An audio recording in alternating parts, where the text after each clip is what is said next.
رب العالمين، والصلاة والسلام على رسوله محمد وآله وأصحابه أجمعين، أما بعد.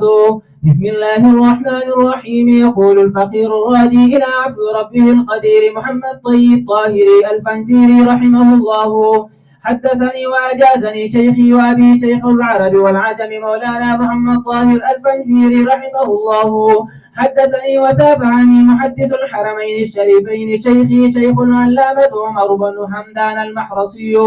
وقال سابعني الإمام السيد علي بن ظاهر الوتري المدني، وهو صابع عبد الغني بن أبي سعيد الدهلوي، وهو صابع الشيخ محمد عابد السندية، وهو صابع صالح بن الفلاني العمرية، وهو صافح الشيخ محمد بن سنه الفلانية، وهو صافح مولاي الشريف محمد بن عبد الله الوولاتية، وهو صافح الإمام الرحلة أبا سالم العياشية، وهو صافح الشهاب الخفادية، وهو صافح إبراهيم العلقمية،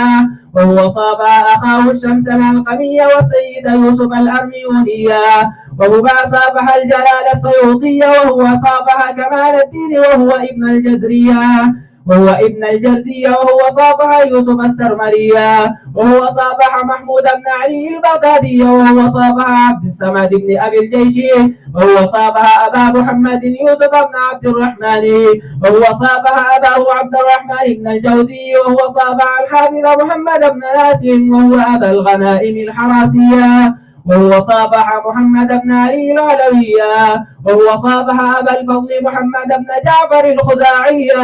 وهو صافح أبا العباس أحمد بن سعيد المطوعية، وهو صافح أبا غالب محمد بن محمد بن زكريا، وهو صافح محمد بن كامل، وهو صافح أبا العتار، وهو صافح ثابت البنانية، وهو صافح أنس بن مالك قال سافحت رسول الله صلى الله عليه وسلم فلم أر خزا ولا قرا كان ألين من كف رسول الله صلى الله عليه وسلم، وفي رواية خزا ولا حريرا.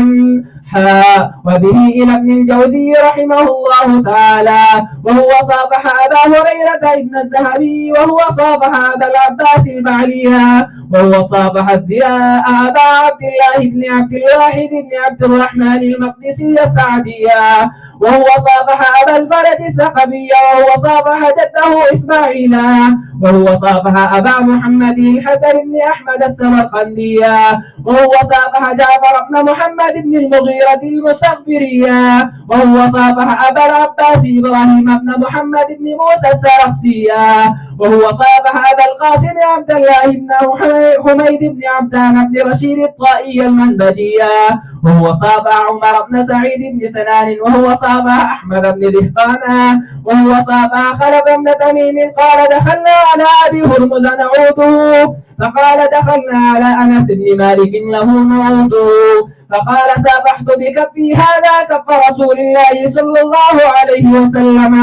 فما مسست حسا ولا حريرا ألين من كف رسول الله صلى الله عليه وسلم. فقال أبو هرمز فقلنا لأنس له سافحنا بالكف التي سافحت بها رسول الله صلى الله عليه وسلم، فسابحنا وقال السلام عليكم. قال خلف بن تميم فقلنا لأبي هرمز سابحنا بالكف التي سابحت بها أنسا، فسابحنا بها أنسا فسابحنا السلام عليكم، وهكذا قال كل من الرواة لشيخه سابحني بالكف التي سابحت بها شيخك، ذالبا فيسابه شيخه ويقول عند المسابحة السلام عليكم.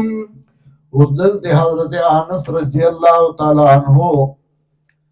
نبی علیہ السلام سر اللہ سے ملاو کر وردل تے اغا صفت قول او فعل دوار رالل. قول راغے السلام علیکم او فعل راغے چھ اللہ سے ملاو کر. حضرت انس رضی اللہ تعالی عنہ سرا حضرت انس وی ما بخمل او ریخم دا سے پاستن لیدلی سنگ چھ لاس دا رسول اللہ صلی اللہ علیہ وسلم داغی مطلب دا دے چھ دا مین لاسو دا محبت لاسو، ورنہ دا نبی علیہ السلام لاس بنو روایت کرے کلکو سختو کار بے کو او دا نرم مطلب چھ خواگو خوب سڑی باندے نرم لگی. نو د مینې لاسو خواږه لاسو چې نبی علیہ السلام ما سره لاس میلاو کړل او السلام علیکم. نو دی دغسې راتلل چې بل به د حضرت انس نه رضی الله تعالی عنه نه واورېده، ورته وی ما سره هم لاس میلاو که هغه لاس چې تا د نبي علیہ السلام سره میلاو کړي دي. نو هغه وی السلام علیکم، لاس یې ورسره میلاو کړل. هغه بل ته تر دې پورې چې تر موږه راورسېده.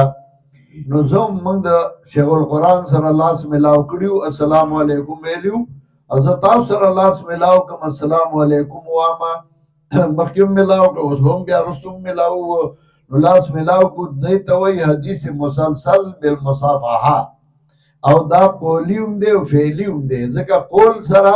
وینا سره السلام علیکم، او فعل لاس میلاو کړه مصافحه یې وکړه، قولی او فعلی دواړه شو.